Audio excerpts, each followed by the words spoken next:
Hi అండి అందరికీ. ఈరోజు లంచ్కి టమాటా రసం చేసుకున్నాము. ఎలా చేసుకున్నామో చూపిస్తాను చూడండి. ఒక హాఫ్ కేజీ టమాటాలు వాష్ చేసి ముక్కలుగా కట్ చేసుకొని పెట్టుకోవాలి. ఇప్పుడు ఒక గిన్నెలో కట్ చేసిన టమాటాలు వేసి ఉడికించుకోవాలి. టమాటాలో ఉన్న వాటరే సరిపోతాయి ఉడకడానికి. చూడండి, టమాటాలు మొత్తం మంచిగా ఉడికిపోయాయి. ఇప్పుడు గాలికి పెట్టుకోవాలి చల్లగా అయ్యే వరకు. టమాటాలు చల్లగా అయ్యే వరకు పోపు వేసుకుందాం. ఒక గిన్నెలో హాఫ్ కేజీకి సరిపడా ఆయిల్ పోసుకోవాలి. ఇప్పుడు ఒక 10 వరకు వెల్లిపాయలు వేసుకోవాలి. ఒక స్పూన్ జీలకర్ర ఆవాలు వేసుకోవాలి. హాఫ్ కేజీ టమాటాలకు సరిపడా పచ్చిమిర్చి వేసుకోవాలి. కరివేపాకు వేసుకోవాలి. పసుపు, సాల్ట్ వేసుకోవాలి. 2 స్పూన్ల ధనియాల పౌడర్ వేసుకోవాలి. అన్నీ ఫ్రై అయ్యాక స్టవ్ ఆఫ్ చేసుకోవాలి.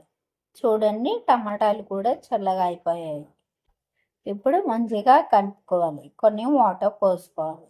ఇప్పుడు పోపు వేసుకున్న గిన్నెలో స్టీమర్ పెట్టుకొని రసం అంతా అందులో పోసుకోవాలి.